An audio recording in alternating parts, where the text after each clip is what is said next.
Hi everyone, my name is Sean Gervin. I will be giving a video analysis on a speech from Star Trek, which is now called Star Trek the Original Series, because Star Trek has been around for a very long time. You might have heard of it. It's a huge franchise. It has lots of movies and television series and books and comic books and conventions and all sorts of things. You might even have a Trekkie in your life that you know, or you might be a Trekkie yourself. Either way, it's all good. I'm sure all of us have heard of Star Trek. This speech was given by Captain James T. Kirk, who is probably the most famous captain of the Star Trek franchise. And a little bit of context on the episode. In this episode, the Star Trek crew is stranded on a planet, a strange planet. But this planet actually, as we come to find out, is actually an alternative version of Earth. And it's Earth many, many, many years into the future. And so many years, in fact, that there's not very many people left. And there's only two groups of people. And they are the Yangs and the COMMs. And basically, the Yangs are descendants of Americans. So the Yangs and the COMMs don't get along very well. So Captain Kirk decides to give them all a speech about the Constitution and what it really means. So basically, that's what it is. We're going to talk about it, and we'll see how it all plays out. What does the term "we the people" mean to society that no longer understands it, right? In the Star Trek episode The Omega Glory, Captain James T. Kirk delivers a stirring speech that reclaims the ideals of the U.S. Constitution, not just for the fictional Yangs and COMMs, but for the viewers of 1968, right? This is where this show was aired. And in 1968, America was grappling with war, racism, and political unrest. So it was not just for these fictional characters, but it was actually also for the world or the country as a whole.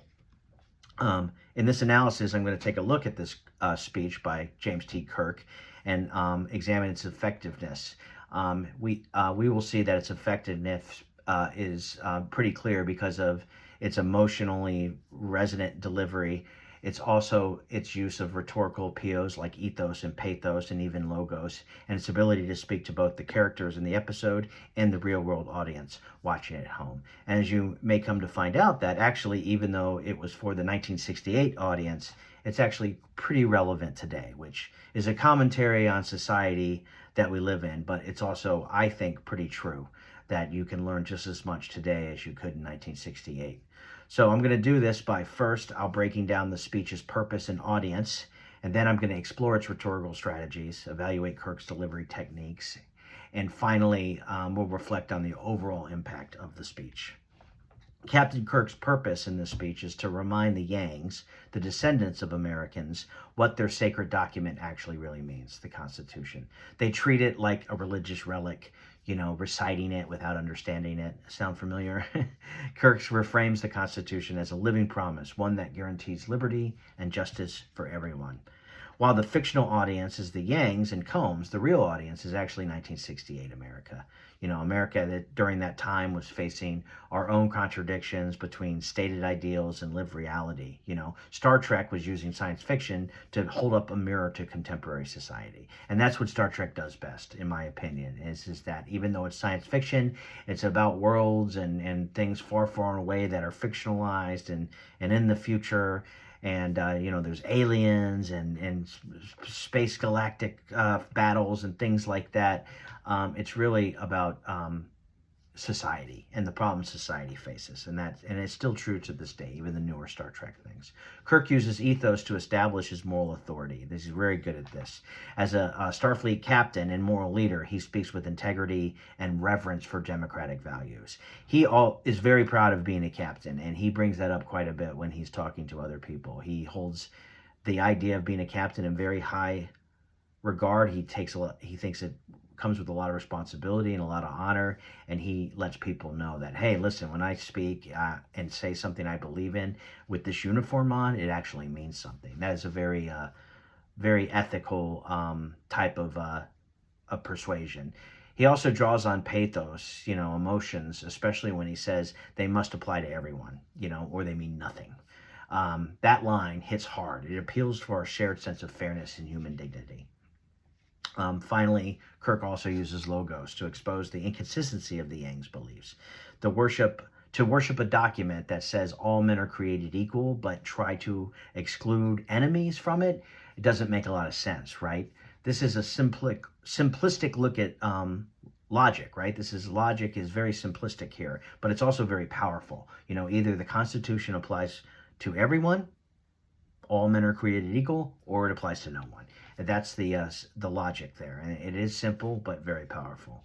William Shatner, who is the actor who delivers Kirk's speech, is deliberate and passionate. This is how he does things. He is very much known for his deliberate passion, if you will. His vocal tone builds from quiet to firm conviction, and he gets very passionate and loud. That's what he does a lot. He also does something he also pauses a lot. He does this to emphasize key phrases. And these, you might have heard impressions of someone you never heard of, or maybe you have, William Shatner. Lots of people do a William Shatner impression, and it always has these pauses, like, we, the people, giving weight to the words. It really does matter. It does make a difference. And, it might sound cheesy now, but at the time, this was very interesting. And if you're in that world and you're really believing it, it actually makes it even more dramatic and makes it more meaningful. Also, his facial expressions show intensity. He really believes this. His gestures are controlled but assertive. He does a lot of like moving his fists, and he points. He looks the Yangs in the eye. He demands that they listen and reflect. These techniques combine to create a commanding presence. Kurt isn't just delivering a speech, he is delivering a lesson. And that's something Captain Kirk does a lot. When he has something that he wants to talk about to certain people, he's not afraid of lecturing. So get your notebooks out, take notes. You're going to learn a lesson. Captain Kirk's going to take you to school, and he really lets everyone know it. And actually they can't do anything but listen because he's so serious and so commanding.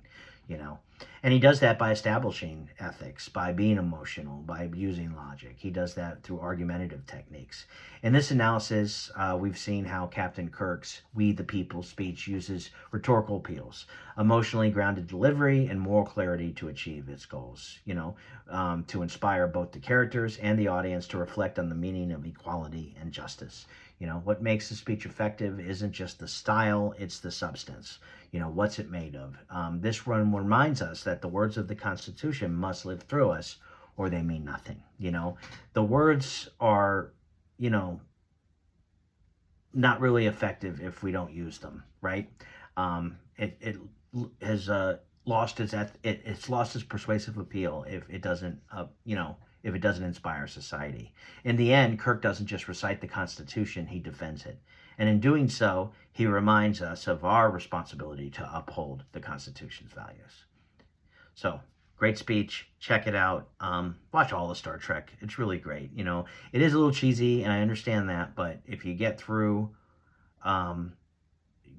suspension of disbelief, you're really going to enjoy it, and I highly recommend the entire original series. Give it a try. Anyways, have a great day. Thank you for listening to the analysis, and I will talk to you later. Signing off.